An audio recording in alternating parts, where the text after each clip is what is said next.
เอาค่าหมายสูงค่าเมื่อนั้นงาวันที่22 เดือน 2021อยู่ที่ฟุตบอลไอคอนเมืองไทยก็นับจำถึงสังขารต่อเจ้าเขาแลอีกบ้าผู้หลักผู้ใหญ่ก็หารพี่น้องคนเมืองไทยผู้สาวคืนนอกเมืองในเมืองตั้งเสียงค่ะกำนายเฮาขามาลาดกันลองปึงเป็นเตะมีเตะอันว่านั้นเขาเลยหันดิกภายตั้ง SSPP เขาได้เตรียมเป็นเผาไว้ว่าตัวตายขึ้นลุกอันวันนั้นขยาวอันนี้ก็ได้ยุ่มยำอยู่ค่ะยุ่มยำซึ่งคือใน30%เนาะในหัวปากใน30%ย้อนไปว่ามือพ้องเขาเข้ารอตึกแวดล้อมก็ซึกก็หารอาเสียเท่าค่ะอันในหลูนื้อเลือดชายสก่อนในบางตึกนั้นเขาก็เลยลานนี้ยาวปอกหนึ่งยาวโกนตีเหลือตาเซตก็อันเขาเอากว่านั้นตาย5 รีบ 5อันนั้นไปได้หู้ซ้อมในก็เขาเลยยามลาดยาวปอกหนึ่งซ้ำต่อมาแทงมีแทงก้น2ก้ออันในบาดเจ็บอันเขายดยาเสียเดี่ยวออกมาลัดขอกว้าเหมือนวันนั้นมันก็ตีหมันแมนอยู่ครับเพราะว่าก้น2ก้อในเขายดยาตัวปันในตาก้น7ก้อนั้นพวกปีน้องเขาขาไปได้หันโตเต้ไปได้หันออกมาลัดในอย่าเป็นเนี่ยยุ่มค่ะว่าเขาเจ้ามีอยู่ในอันวันนั้นเว้ยกา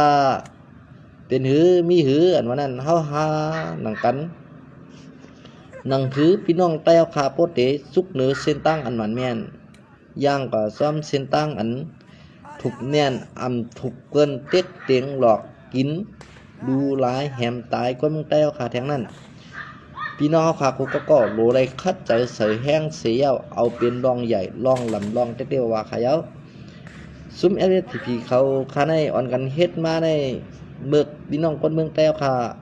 คาแหมตายก็ตั้งน้ำโคมป้าก็ซึกก็หาเนาคาก็มีก็ได้ยินได้หันกันอยู่กูข้าวยามนังถือโกนอันเฮ็ดพิษนั่นโคเตอันเฮ็ดพิษกว่าเมื่อนานั้นพี่น้องคนเมืองแต้วค่ะถูกดีได้หู้ยาวค่ะเมื่อเดียวนี่ถูกลีได้ป่องใสถูกลีได้คัดใจไผมันเขาโป้สู่เจ้าตึกว่าหันกำเตียมจอมอยู่ในเต้เมื่อนามาในตาว่าให้มึงแต่ค่ะกัดเย็นเนี่ยเป็นไรค่ะโคปากก็ตื้นเป็นขึ้นมาได้เขาหยุ่มยำซึ่งหนังนั้นเหมือนซึ่งหนังว่าเมื่อเลี้ยวในคณะมันอยู่ที่ตัวเขาเยาคารุก็ซึกก็หาเท่าคันไหนบักไม่ในปดตกในมือลิงอันว่านั้นเฮ็ดถือเกมันก็เป็นแกออกหยาบบ่เฮ็ดถือก๊อกมันเล่นก๊อกไหนฮะย้อนว่าเขาไล่ถูกบีบถูกแงนไว้อยู่ในอาณาปลายมัดกล้องเสเด็กแงนคอให้ลาดลองจื้อใจหนังหือพี่น้องคนเมืองใต้ค่ะโปเตหันดีนั่นเขาตื้นคัดใจอยู่แล้วค่ะดองในโปอยู่ในพี่น้องเขาค่ะก็มีไปวนดังน้ำรีบปิญญาดังน้ำอ่อนกันทัดสังด้วยคะแลหนังหือโปเตถูกแม่นั่นอยู่ที่ข้าวคนเมืองใต้เสียแดเลยบอกลาจากไหนเหมือนซึ่งหนังว่ามันซึ่งส่วนตัวเขาให้สั่งในคนชุม SFPP ทั้งหมดในก็จังหนังค่ะใน70%ในที่หนุ่มตั้งให้ถือเลยในก็เป็นลูกน้องตะเปียนเป็นสังซึ่งคือว่าอะไรเฮ็ดซึ่งนั้นอันข้าวจังในผู้อ่อนโหเขาผู้อ่อนโหเขาอันหลอกแหลนลูกอ่อนแต้วคาเสียขึ้นมายืดไตโดดไตในครับเป็นก้นเป็นลายครับก้นจะไหนจุกเนื้อหมันแม่นจุกเนื้อซ้อมตะลาจุกเนื้อเส้นตั้งพอมีคนเมืองแต้วครับมุงมองนั่นอันนี้ข้าวจังเสียเบิ้งครับจังว่าจังไงมีสังติแตกนึงครับหนังหือลูกอ่อนแต้วค่ะอันอยู่ในซุ้มSSPPโปเดเปิดหูเปิดตาป่องใจหันดีต้องหมันแม่นั่นชูเศร้าถูกดีคัดใจเขาลองในถูกดีห่างแหนเดียวค่ะอย่าไปเฮ็ดขี้คาซ่าผู้อ่อนโหฮักเนื้อเลือดตัวใจเจ้าเก่านั่นพอนให้จ้าลงในมันเดมาถึงตัวชูเจ้ากูก็เขา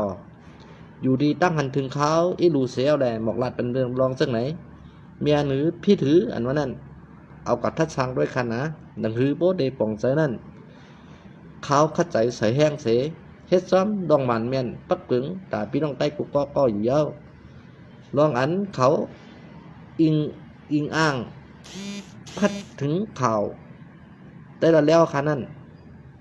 มันอ่ำใจค่ะอันนี้เขาขย่าไว้ค่ะเขาขย่าอย่าให้การไต้เป็นการพร้อมเขาอย่าให้การไต้ให้ขึ้นใหญ่เหมือนสูงเ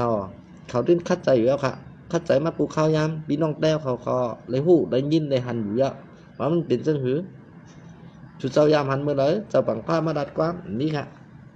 มาดัดให้คนเมืองแต้วค่ะได้ยินได้ถอมได้ยินอันนี้ค่ะมีแต่ไอ้สุดมหลงเลยอ่ะเขายามหันมาเนี่ย